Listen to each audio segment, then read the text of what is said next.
Una matinada laboral i sempre una estona que la vida aviat tal com l'hivern que s'escola. Una bona vesprada. Us presente a Margarida Castells i Grivallers, doctora en Filologia Semítica i traductora literària. Ha traduït de l'àrab, del francès, de l'anglès, al català o al castellà. Va estudiar llengua i literatura àrabs a Tunís, al Caire, a Amman i a Damasc. Va viure al Pròxim Orient durant anys, sobretot a Síria, on va treballar. Actualment és professora de llengua i literatura àrabs a la Facultat de Filologia i Comunicació de la Universitat de Barcelona. Ha traduït grans clàssics de la literatura àrab. En col·laboració amb Encarna Sanceloni, va traduir gairebé tots els poemes coneguts de les autores de l'Al-Àndalus en el llibre titulat Perles de la nit. També ha traduït narrativa i poesia àrabs contemporànies. Ha rebut diversos premis. Del francès, entre altres, també ha traduït textos de Simone de Beauvoir. És autora del Diccionari àrab-català. Costa, I això és un resum. Bona vesprà i moltes gràcies, Encarna, per la presentació. Gràcies, dones d'Alboraia, per haver-me convidat. Em fa moltíssima il·lusió, perquè jo m'estimo molt Alboraia i és un tema que val la pena divulgar-lo, que se sàpiga aquest de la poesia popular de les dones d'Afganistan, de què va aquest llibre, que hi ha una dita a la meva terra que diu que en el pot petit hi ha la bona confitura. Això és un llibre petit i aquí hi ha molta bona confitura, de poemes populars, de dones afganes.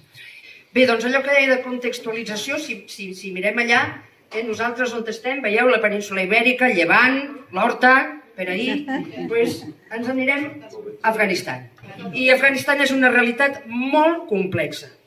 Molt complexa, és un país enorme, de quantitat d'ètnies, de llengües. I on anem d'Afganistan? Perquè l'estat d'Afganistan és un estat, allò que diuen estat fallido. Nosaltres ens estudiem, diu, poesia popular de les dones paixtu d'Afganistan. Nosaltres anirem aquí al Paixtunistan. Bueno, és una ètnia, un poble, el poble paixtu. Paixtu és la llengua majoritària, el 40% és llengua literària, també és l'ètnia majoritària. La capital de Paixtunistan és Kandahar. La capital d'Afganistan és Kabul. Però Kabul és una cruïlla. A Kabul trobes de tot, és una cruïlla, i aquí és el país Pashtun. És ben bé el país Pashtun. Jo no he estat mai a Afganistan. Ja m'agradaria. I això és el més a prop que he estat d'Afganistan. Hi ha una emoció, jo dic, jo m'hi acosto. Fins on puga, no? Fins on puga jo m'hi acosto. Allà hi havia el riu Oxus, que és el que fa la frontera. Per mi allò era una emoció impressionant. No podia passar, això no. Bueno, el que podia fer és això. I aquí diu en rus i en valencià, que és impossible, ben clar, en valencià, ale. Fotografiar. Jo dic, aviam, el meu pare estava per allà despistat, la camareta, tic-tac, almenys pots dar-me'n un record d'aquell moment. Per tant, a veure, jo no he estat a Afganistan, primera realitat, segona realitat, no conec el paixtu, 4 parauletes. Conec alguna cosa de persa, que és una altra llengua, però de paixtu no. Què passa, que atrevida, o que falsa. No, és que l'original del llibre que estem tractant s'ha conservat en francès. Ja veureu, s'ha perdut l'original. Ja en aquell llibre, després el veiem de prop, hi ha un autor, hi ha un nom d'autor, té un recopilador dels poemes de les dones, que és Said Bahuddin Mashrou. Va morir assassinat l'any 1988 i quan la nit que el van anar a assassinar ell era refugiat al Pakistan i era el moment en què tot això del radicalisme islàmic es anava encenent en aquella zona. Ell era totalment contrari, ja es veu amb l'obra que ha fet, i el dia que el van anar a assassinar es va encarregar tot el que hi havia a la casa per cremar llibres, de tot. Però ell, Déu meu, una setmaneta abans o menys havia tingut la idea d'enviar aquesta obra a França, que ja era una traducció francesa, i es va salvar així es va salvar. I l'he traduïda en imatges d'Afganistan i de fora d'Afganistan. a què observem una miqueta, a què pensem observant, a què veiem contrastos o igualtats. Allò de les comparacions. Comparem situacions. Aquí tenim una colla d'homes d'Afganistan. I què fan aquí? Bla, bla, bla, bla, bla, bla. Arreglar el món, que diem d'altres maneres. Reunió de dones. Dins, al carrer no, una reunió de dones dins, què fan?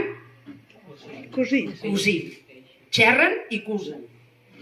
I bueno, a mi em va fer gràcia allò que m'agrada sempre comparar, perquè a vegades mirem el món aquest, sobretot el món oriental una mica així, com si nosaltres estéssim en uns altres graus de superioritat, i aquestes actituds són molt humanes i generals en molts llocs. Depèn d'èpoques també, però em vaig trobar aquesta, dic, mira, una típica reunió que encara n'hi ha, però bueno, em va agradar aquest look camp de la foto, de les dones cosint, xerrant mentre cusen. Les dones sempre fan alguna cosa quan xerren. I aquesta em va fer molta gràcia, que és una reunió d'homes. Mira, la foto és de Buenos Aires, una reunió d'homes argentins, que és una foto antiga que va utilitzar la Sociedad Argentina de Escritores, la SADE, el 2014, deia Día de la Mujer, nuestra participación en Expresarte, Mujer, Expresarte, Mujer, el 8 de marzo, desde las 19:30 horas. Las esperamos. No sé si ho no ho sé. En fi, això és per pensar. Ara, això sí, ja ens anem acostant a lo que és la realitat talibana, reunió d'homes, però ja amb un altre aire, Res d'estar distesos, aquí sembla que estan esperant algú. Les esperamos. Hi ha una cosa molt important aquí a entendre, perquè entenguem els poemes i intentem acostar-nos al poble paixtun. El poble paixtun, més enllà de l'islam, més enllà i més enrere, perquè això és antiquíssim, això no és islam. Està regit per un codi, que és un codi comú a moltes altres cultures, que es diu el Pashtunwali. I és el codi ètic no escrit i estil de vida que practica el poble masculí paixtun. Un sistema de dret, de governabilitat, que segueix vigent des de fa més de 3.000 anys. El seu significat pot ser interpretat com, diu, el camí dels paixtuns. Aquest codi d'honor de vida, que exclou el gènere femení per considerar-lo indigne, és el codi, és que les coses són com són. I a més, són com eren. I com eren fa molt temps. Com vam arribar aquí? Ui, no m'hi ficaré pas avui, no toca. L'honor, paraula clau. La paraula clau d'aquest codi és que l'home ha de ser així, així, així, així, i si no és així, així, així, no té honor, que és fatal, ni és home. En realitat, l'honor de l'home, d'una de les coses que depèn, que és molt important, és del comportament de la dona. És a dir, la dona és possessió, però l'has de controlar. I segons com es comporti, taca el teu honor. I tacar l'honor és molt bestial perquè el pitjor és la vergonya. Fer el ridícul, passar vergonya. Horrible. Tot això, cuidado, tot com són aquells, que això ja us dic, no és l'islam, se sobreposa, com altres religions també ho han acceptat, budismes, tots, aquí tots, no només l'islam. Em fa pensar que és el mateix, és la mateixa història, l'honor, anar a la guerra, les dones treballen de tot i és el mateix. I de més a més, ostres, què em recorda? Ja vaig venint, la virtus romana famosa, virtus, de vir, home. És això la virtus. I és això l'areté grega, si em feu anar més enllà. És a dir, deixem-ho aquí, que no vull entretenir-me massa, que he d'arribar al llibre. I per anar arribant al llibre, veurem ara una mica de fotos, anar arribant de l'any 70, només enrere ja, de l'any 70 fins ara. Una evolució rapideta de fets polítics, de fets de la política, l'economia mundial, que han afectat molt i terriblement Afganistan i el poble afganès que no para de patir. Aquesta és una foto tal qual que vaig trobar a Kabul, 1971, un grup de joves, de xiques joves. Tot això ho trobareu aquí, És que aquest llibre és una passada, de petitet que és i tot el que hi ha. Trobareu molta informació d'això, a banda dels poemes de les dones. 79, ocupació soviètica d'Afganistan, bàsic. Els afganesos estan acostumadíssims, això sí, tenen una cultura de la guerra molt desenvolupada. I el seu país és molt difícil, és un país molt muntanyós, no tenen aquestes armes d'última d'allò, però el seu país és un país que no el van poder conquerir ni els anglesos ni els russos de l'època colonial, ningú. Al principi sí que hi va haver algunes mobilitzacions de dones i aquestes Ostres, tu, sembla aquí la plaça d'Alboraya els dimecres, el primer dimecres de cada mes, aquelles voluntàries allà, vinga, som-hi, noies. N'hi va haver de contràries. Sempre n'hi ha, Això és un burca. La introducció, allà en diuen xadri, no en diuen burca, almenys en pasto. Es va produir a l'Afganistan a principis del segle XX, no és cap res antic. Durant el mandat d'un emir, que li va donar la gana, un tal Habibullah, que va imposar el seu ús a les dones que componien el seu nombrós harem per evitar que fossin vistes per altres homes. Com que era signe de classe alta, ho van començar a portar les dones de classe alta. I això es van estenent així fins que l'any 1996 ho van posar obligatori als talibans. Aquesta foto de National Geographic va sortir portada una nena afganesa, la Sharbat Gula, l'any 1985, i la van tornar a anar a fotografiar. Ostres, fa impressió, Mira els ulls, mireu els ulls. L'any 2016. Situació de les dones afganeses. No ho diré jo. Ho dirà el senyor, que ho sap molt millor que jo, Bahoddin Mashruh. Es diu, dins la comunitat pashto, de forta estructura tribal i clànica, la condició femenina és particularment dura. Es tracta d'una agrupació de guerrers, de la qual només els adults mascles de la tribu i els seus subclans en són membres de ple dret.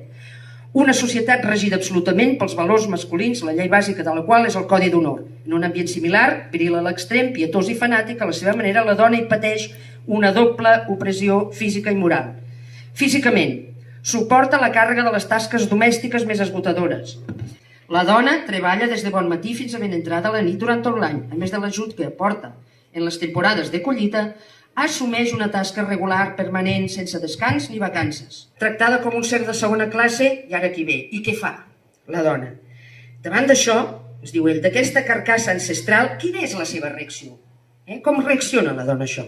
Suporta el sistema de valors que la converteix en un objecte més. Ara bé, si hom l'observa una mica més de prop, resulta que la seva intimitat, la dona pashto, a veure, sí que s'indigna, contesta i es revolta. De la seva protesta encoberta, endurida en la forja del dia a dia, es palesa finalment dos testimoniatges, el suïcidi i el cant.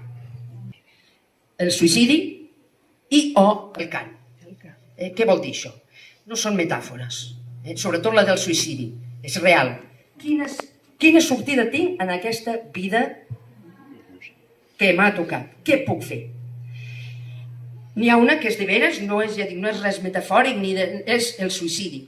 Hi ha moltes dones que se suïciden, però, i això és un detall molt interessant que vaig conèixer així a través d'aquest llibre, diu, quant al suïcidi, sabem que el codi d'honor tribal el considera una covardia i que l'islam el prohibeix.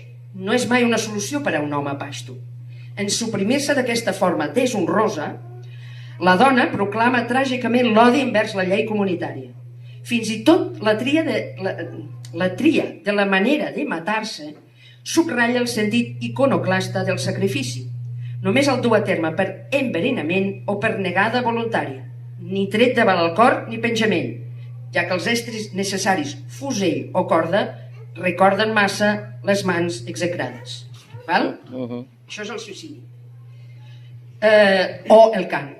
Què és el cant? El cant de les dones afganes és la poesia popular, que és el que aquí va recollir Bahoddin Mashruh, va recollir una sèrie de cants que tenen un nom especial que se'n diuen landais. Aquests cants se'n diuen landais. Què són els landais? Són poemes breus de 2 versos de síl·labes comptades, 9 i 13 o 13 i 9, depèn. La rima és aleatòria, a vegades rima, de vegades no rimen, és igual, però són uns poemes en què elles creen en els seus cercles, que transmeten de mares a filles, en les reunions de dones, en festes on es troben, és de dones, s'ho transmeten entre elles i allà s'esbafen. Allà diuen el que senten. I són unes coses molt interessants, per favor. Aquestes dones parlen això de l'ànsia, però cants, és curiós, són cants de vida, són molt vitals. Canten a l'amor, diuen el que senten. M'interessava també, em va semblar molt bonic l'etimologia d'aquests poemes landais, que és el recull que hi ha aquí, de l'Ansai, que diu sec verinosa de petites dimensions. Una idea molt bonica. Actualment els talibans, ja va, a la primera època taliban ja ho van fer, és prohibir-los, prohibir-ho tot, també prohibir que aquestes els poemes són cantats també, a vegades es canten, i a prohibir-los, però hi havia una emissora sempre llavors de ràdio clandestina que en retransmetia. Anem a uns quants landais. Aquí teniu uns exemples de landais, per exemple, que algú diu: en secret la cremor, en secret el plor. Soc la dona pasto que no pot desvelar el seu amor. Elles s'enamoren. En general no s'enamoren del marit. El marit és un matrimoni forçós, imposat, i el marit l'han de suportar. Però són dones i s'enamoren de... Bueno, elles sabran, no? S'enamoren de persones, d'altres persones. I volen viure aquest amor, i fan el que poden, i d'amagat fan coses, fan tot el que poden. I són uns cants, aquests landais, que alhora que n'hi ha de tots, n'hi ha de tristos, n'hi ha de més alegres, però són d'una vitalitat, i això ho remarca el Bahauddin Majruh, que a diferència de la poesia de l'èlite, la poesia o persa o pashto, que es conrea a Afganistan, que és conreada sobretot per homes, la poesia culta és molt transcendental, espiritualista, Déu, i aquesta és la vida, la terra, els fruits. És una poesia vital, i si no és la vida és la mort, que també tracta, però no hi ha transcendència, ens morim i tornem a la terra, ja està. Per exemple, un cant d'amor: has de lliurar-me el cor si vols besar-me la boca. Els que geuen al meu llit deixen el cor en penyora. És bonic. I ara aquí m'interessa molt que us fixeu en aquesta paraula. Els petits espantalls, que els trobareu bastant citats en aquests poemes. Qui són els petits espantalls? Els marits. És la paraula que tenen elles, i n'hi ha alguns de molt divertits. És a dir, diuen que els petits espantalls han desaparegut de la terra. Clar, el meu és ben viu i tota hora em tormenta. És el marit. És la manera que tenen de dir-se els marits. En fi, volia passar... Vegeu, aquest és l'autor, 4 dades sobre l'autor, ja veieu que és un personatge molt interessant. Però jo estava molt intrigada, mentre traduïa el llibre, que aquest llibre té un estudi del professor que diu aquestes coses molt interessants de com Afganistan ha arribat on ha arribat. Ell en va ser víctima de la trajectòria d'Afganistan, el recull de poemes que ell va fer i un epíleg d'un tal André Velter, que és el que va rebre el manuscrit a París, era amic de Bahauddin Majruh. Mentre anava traduint això, i aquest home em va agradar molt conèixer-lo, hi ha 4 dades, no m'entretindré, però es troba per internet, hi ha Wikipedia i tal, Said Bahauddin Majruh, trobareu tot això. Jo el que em tenia intrigada, dic, com s'ho va fer? Sabent com som, jo conec aquests cercles de dones, pel món àrab, també hi he estat, i quan entres a l'habitació de les dones, les tenen allà, però allà ells no s'hi fiquen. I les coses que es diuen allà, i són per al cercle de les dones. És així, ja és una separació sexual molt bèstia en aquestes societats, i és així. Però, és a dir, jo estava pensant, com aquest senyor no ho explica, com vas recollir això? Això ho trobava a faltar. Com ho vas recollir, això? Quan? Quines van ser les informants? Ni un nom, ni un nom. Clar, això si hagués anat a treball acadèmic el suspèn, és a dir, que no, perquè s'han de dir els informants i qui t'ho ha dit i d'on t'ho has tret. No. I llavors jo, el llibre que vaig traduir aquí, Le suicide et le chant, que porta, diu, Said Bahauddin Majruh, poesia popular de femme pashtun, i després diu, traduït du pashtun a adaptat i presentat per André Velter. Aquí tenim aquest personatge, André Velter, que André Velter el trobareu aquí al seu epíleg, i dic, ja amb l'André Velter, si m'explica més coses que el Bahauddin aquest Majruh. L'André Velter diu coses, em va donar pistes, però no explica bé les coses tampoc. Perquè tot plegat començava a dir, dic, a veure, tu em fotia un lío, dic, perquè aquest senyor és el que va traduir del pashtun, o sigui, el Bahauddin li va enviar en pashtun, i ell a París ho va traduir en francès, però si no tenim l'original, un lío tenia, però vaig anar estirant el film, i al final l'André Velter, amb el seu amic Serge Chautreau, veieu que són poetes francesos, encara està viu, l'André Velter, encara és viu, poetes francesos, van anar amb un viatge a Afganistan, s'hi van quedar uns mesos a casa d'amics francesos i van conèixer el Bahauddin Majruh, van conèixer això. Això ens ho explica André Velter. Veureu què explica André Velter. Caram, Isabelle Deloire, aquella que allà citada.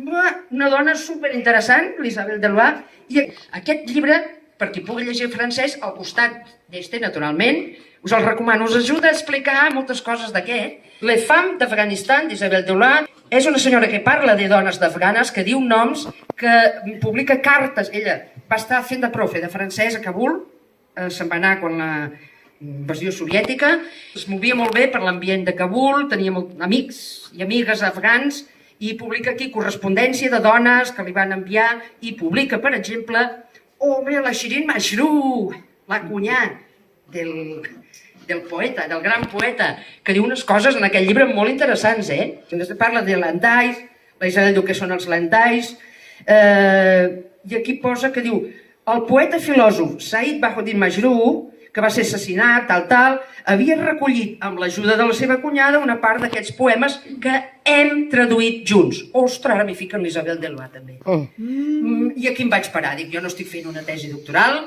si tinc temps ja m'hi dedicaré a un altre allò perquè tenia altra feina per fer, i vaig parar aquí, però l'assumpte és que té molt suc, I la Shirin Mashrou, que és molt entenimentada amb tot el que diu. I l'últim, no voldria acabar sense fer-vos referència en aquest llibre que he portat aquí, tot relacionat, anem estirant el fil, d'aquesta qüestió que es diu aquí, es diu així, Bacha Posh. Què vol dir això? Bacha Posh, literalment, és vestida de noi, de xic, vestida d'home. Què són les Bacha Posh a Afganistan? És una figura interessantíssima. Les dones ja veieu quina categoria, quina consideració social tenen. Quan neix una nena en una família és un drama. Han de néixer nens. Quan comencen a néixer nenes, hi ha el següent problema. Les criatures estan per treballar. Allà les criatures treballen, res d'històries. Jo ho recordo, això, el món del meu pare era així. Les criaturetes a pasturar, a treballar a l'hort i justet, doncs així era. I, clar, hi ha feines que les fa un xiquet, en aquest cas, però no les pot fer una xiqueta, us en diré anar a comprar. No, la xiqueta pot ajudar la mare, pot ajudar l'hort, però les feines de fora les ha de fer un xic. Quan comencen a néixer xiques i no tenen aquesta ajuda, perquè els senyors, clar, han d'anar allà a discutir, a veure com va el món, a la plaça, i han d'anar a resar a la mesquita. I ara què? Doncs, normalment el que es fa, s'agafa una xica, sols la xica major, i se la vesteix de xic, se la fa xic i fa de xic. I la societat, encara que ho sàpiga, fa veure que és un xic, perquè és necessari. I això és tot un fenomen a Afganistan, que és recurrent, passa molt, i per exemple aquí teniu un llibre, una dona, la Ukmina Manuri, que ens explica l'experiència d'anys que va ser Bacha Posh, i llavors ja aquesta dona s'hi va trobar tan bé amb la llibertat que tenien els homes que no li va donar la gana de tornar a ser dona. Ja m'enteneu? D'anar vestida sempre d'home, i és un personatge, va ser mujahidina, guerrera, contra els soviètics. I en tenim una molt més a prop, una Bacha Posh, que aquesta va ser, ja veureu, va ser iniciativa pròpia, que és la Nadia Ghulam. La Nadia Ghulam viu en una ciutat d'aquestes dels suburbis de Barcelona, que es diu Montcada i Reixac, i va venir aquí perquè la seva història l'explica aquí, novel·lada, va guanyar el Premi Prudenci Bertrana en col·laboració amb una periodista de Catalunya. Us recomano El secret del meu turbant, trobareu la història d'una nena afgana, com aquí és per iniciativa pròpia, per ajudar la família, perquè aquesta sí que li passa que el pare es trastorna, però de veritat. Mare, jo em faig Bacha Posh i us ajude. Després d'haver passat uns drames i unes tragèdies amb la guerra civil d'Afganistan, i va aconseguir arribar, va viure 10 anys sent un noi. Ella, pobra, està tota reconstruïda, perquè els havia caigut una bomba a casa i va quedar molt afectada físicament. I això, a base d'anys, li han reconstruït la cara. Última recomanació bibliogràfica, aquest llibre, que és...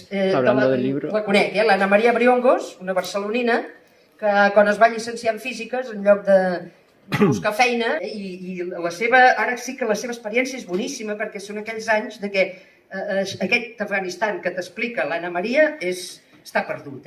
Un invierno en Kandahar. A mi m'agradaria que sonessin més landais.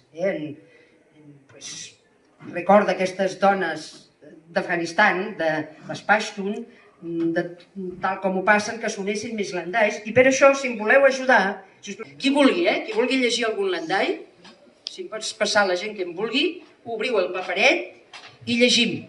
Jo ja llegeixo aquest, està aquí. Suaument pels forats de les mànigues. Fes lliscar la mà. Ja han florit, ja han madurat les magranes de Kandahar. Bé, aquestes no són de Kandahar, són de l'Horta, però bueno, ens serveixen de... És la fruita nacional dels pastos. Vale, ja comencem? Va.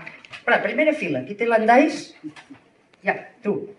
Aparta'm el serrell, fes-me un petó a la piga. És talismà de bona sort per a la vida. Ole. Déu meu, concedeix al petit espantall un son etern.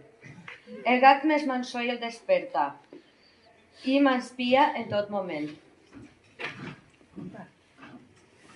Posa la teua boca sobre la meua, si vols. Més deixa'm lliure la llengua per parlar-te d'amor. Gràcies. Sent cruel, vegueu qui m'arrossega un vell i us pregunteu per què m'arranco els cabells? El meu és el mateix que Empar, Cristo. És el mateix que tu. Pues passem. La meua boca és teva, xucla-la sense por. No és pas de sucre, no. La saliva, no la font. Més, per ahí, segona fila. Jo tinc un altre. Estimo, no ho negaré. Mal que per so m'arranqueu les pigues amb un ganivet. Tercera fila. Darrere la porta t'amagaves. Jo els pitnus em magrejava i tu m'espiaves. Glòria. A la mà tinc una flor que em marceix. No sé pas a qui oferir-la en terra d'estrangers. El corrent no m'arrossega. El petit espantall té sort.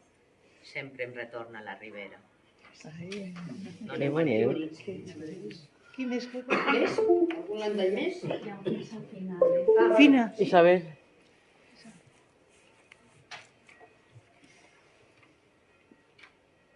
Obre una bretxa al mur i a la boca besa'm. Ja el repararà el petit espantall. És paleta. Ja és mitjanit. Com és que encara no ets aquí? Les mantes flamegen i totes enceren, cremen. Més? Que bonic. Sí? Soc la dona Paixos que no pot desvelar l'amor. Molt bé. Un màrtir és llampeu que brilla i a l'acte s'apaga. El qui mor a casa seua només fa que malmetre el catri. Algun més?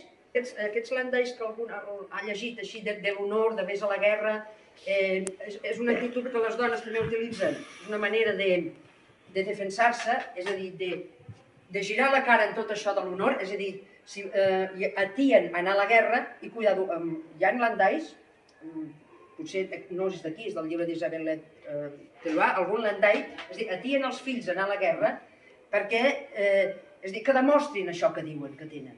Que ho demostrin. Vols tant anar a la guerra? Ves a la guerra. És a dir, només aquest comentari, giren la cosa de... Si vols que t'estimi, has de tenir honor. I llavors, per acabar la sèrie de landais, per acabar, de fet, llegiran en Carme Sant Celoni i Maria Fullana, les poetes, una lletra d'una cançó, que estem també amb el suïcidi al cant, que em va fer molta il·lusió, que resulta que a partir dels landais d'aquell llibre hi ha dues compositores catalanes que han fet una cançó, que és molt bonica i que es diu El suïcidi al cant. El suïcidi i el cant, cançó de Tarta Relena, traducció de Margarida Castells. Que m'arranquen amb un ganivet totes les pigues, si negue que et desitge, si no em dius que m'estimes. Ben amat, vine a la vora i seu amb mi una estona, que la vida aviat serà com l'hivern que s'escola.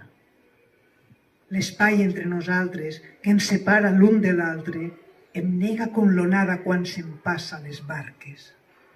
Agafa'm, ai, abraça'm, ai, tim-me a la vora, que aquesta pena meua se m'emporta i em deixa sola. La meua boca és teua, pots devorar-la sense por, però deixa'm la llengua lliure per anar-te parlant d'amor. El jardí del món creares, oh Déu meu, i no és pecat que n'haja pres la flor que a mi més m'ha agradat. Amor meu, jura una cosa, jura que vindràs amb mi, que puga jo sembrar-te totes les flors del camí. Quan passe prop de la tomba d'un sant, li tire pedres pels desitjos que em va negant. I si era veritat que tu no em sabies estimar, dis-me, per què despertes el meu cor endormiscat? Ves-te'n lluny, amic meu, bon viatge i bon vent. Dels amants n'eres un mes i ara me'n trobaré 100. M'he repintat les pigues i avui nit em crema el ventre. Si ara em veiesses, perdries la raó per sempre. Demà, els que tinguin gana, deixaré ben satisfets. Travessaré la vila amb els cabells al vent.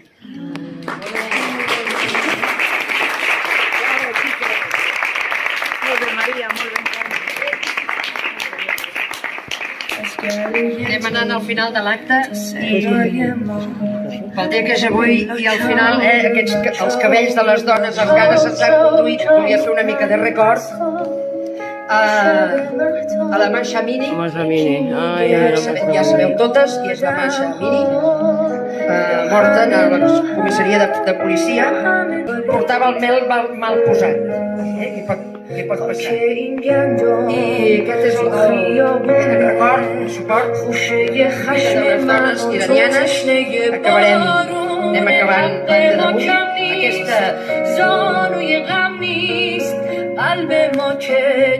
Perdona, la cantant és molt bonica la cançó, però sí.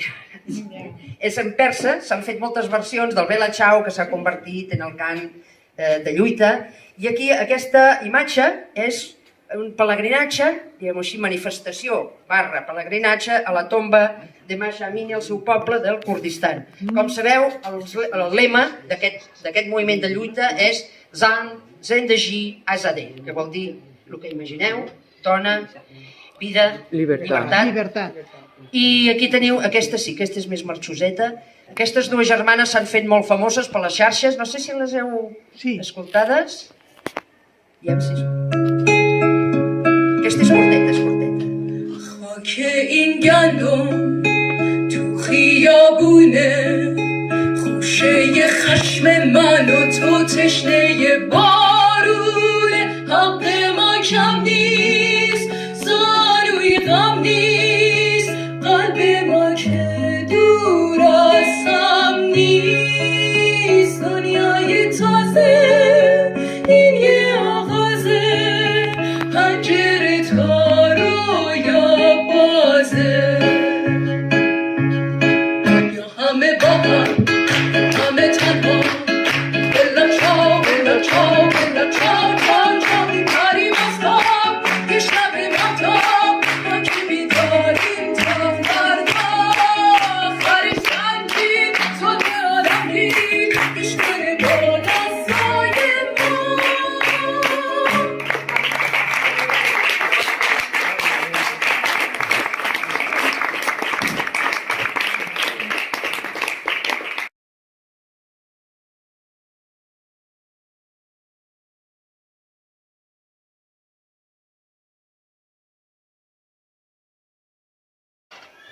Comentaris? Maria.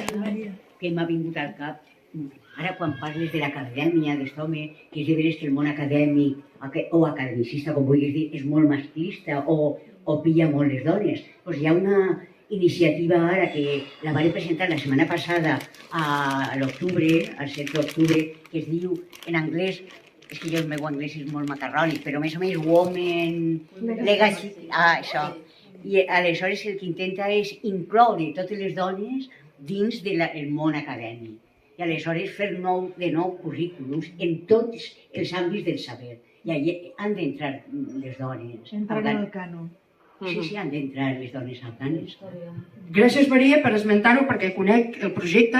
He parlat amb l'organitzadora, l'Anna López Navajas, la conec, hem tingut converses i tal, i em sembla, la veritat, una iniciativa estupenda, és a dir, que entrin en els llibres de text del batxillerat, de tal, canviem aquesta història que entren les dones i a l'acadèmia costarà, perquè l'acadèmia la conec bé. I ui. No sé, no s'han animat encara a fer la sèrie de corrupteles de la universitat, perquè quedarien enrere totes aquestes sèries de les famílies corruptes, los Gucci, los Armani, no sé quantes pel·lis fan, si van a la universitat. I senyors catedràtics i coses que passen allà, i el món acadèmic és molt, ha sigut, bestialment, sempre les doctorandes, amb el doctor que fa de tutor, sempre hi ha els rumors, per això trec la tesi, aquesta sí que sí. Una coseta, simplement era un comentari en veu alta. La primera vegada que Marga em va parlar del llibre El suïcidi i el càntir, vaig llegir els Landais, no sé per què, jo m'imaginava, potser perquè acabaven de traduir Les perles de la nit, i jo vaig posar els Landais en el segle XV, XIV, XVI, i clar, quan Marga me'l va contextualitzar i em va dir no, són d'ara, són del segle XX. Em va costar molt. Era simplement un comentari que faig en veu alta de la meva impressió, no? Que aquesta manera d'escriure, aquesta manera de cantar o triar el suïcidi, que fos una cosa d'ara. No sé, em feia tremolar les cames. Jo ho veia com de les trobairits. Medieval, coses ancestrales d'aquelles de... Sí, i era simplement... Perquè aquí és molt negatiu l'adjectiu medieval, Sí, és veritat, però això és ben actual. Justament havíem estat comentant abans, no sé si vareu veure anit un documental en la 2, en la nit temàtica, que per el dia 25 el varen dedicar als casaments forçosos i el que estava ocorrent en Espanya ara, és d'actualitat, a un instrument de rebel·lió social, no? I això jo penso que, clar, els ajuda a tindre aquesta força que tenen ara, per exemple, en totes les dones en Iran, que dius, si és que la majoria són tan joves, i és la rebel·lió de dir, ja hem nascut en aquesta situació històrica que ens ha tocat viure i ja no aguantem més, i ens rebel·lem, i passa el que passa. Sí. De fet, jo a Iran sí que he estat, i vaig estar-hi just en el moment d'unes eleccions molt importants i revolta de les mares, però la revolta de les mares, diguem, la generació de les mares, que era 2001, posem més o menys, mares, i que vaig veure un moviment estudiantil molt fort, molt organitzat, però esclar, és que Iran és un país també molt complicat, enorme, això és una part de les dones, de la societat, anem a nuclis urbans, gent conscienciada, gent formada, tot aquest món rural hi pesa molt. És aquell que fa guanyar les eleccions, cap a l'EFI, quan hi ha eleccions i hi ha vots, acaba guanyant l'Ayatollah. I és aquest món, que és paregut, hem vist de... Sí, aquests 20 anys d'ocupació militar, el que ha anat més bé és el comerç de l'opi. Això ja ho he estat mirant i és l'únic que ha anat bé. El resto, tot el país, no ha anat bé. I bueno, hi ha excepcions, hi ha persones d'això, organitzacions humanitàries que han anat a ajudar a la gent d'allà, però ara se n'han hagut d'entornar i es queden allà. Ja veieu com va anar la cosa. O sigui, i després i també ja m'han destrossat Síria. I ara no puc tornar a Síria. No sé si tornaré. Però és que quan torni que em trobaré, no sé si m'apeteix trobar-ho. És a dir, això ens destrossen el món. Quan veus aquestes coses, allà pobres, però és que ens afecta. Quan destrueixen les ruïnes de Palmira ens afecta. Ens hauria d'afectar. Quan fan mal, doncs això, quan, jo què sé, les dones d'on sigui les tracten malament, ens tracten malament. Ens hauríem de... És així. I res més. No sé, si algú vol afegir alguna cosa, una pregunta, un comentari... Jo m'encanta la sororitat, m'ha agradat molt el llibre per la sororitat. Sí, s'ajuden, les dones estan juntes, aquestes s'ajuden, i és molt aquella, a veure, de fenòmens similars, sé que hi ha un llibre, però ara no tinc la referència, similar, de poesia popular de dones mallorquines. Mateix estil, anar a buscar aigua a la font, anar darrere. Tu no vagis, tu partisana, oh bella ciao, ciao, ciao, ciao, porta no vagis, tu partisana, ans que moris sola aquí. I si em moria entre els teus braços, oh bella ciao, ciao, ciao, ciao, i si em moria entre els teus braços, on soc i enterra-m'hi. I aquells que passin prop del meu arbre, oh bella ciao, ciao, ciao, ciao, i aquells que passin prop del meu arbre es recordaran de mi. I ja l'amor d'una partisana morta per la llibertat. I ja l'amor d'una partisana morta per la llibertat.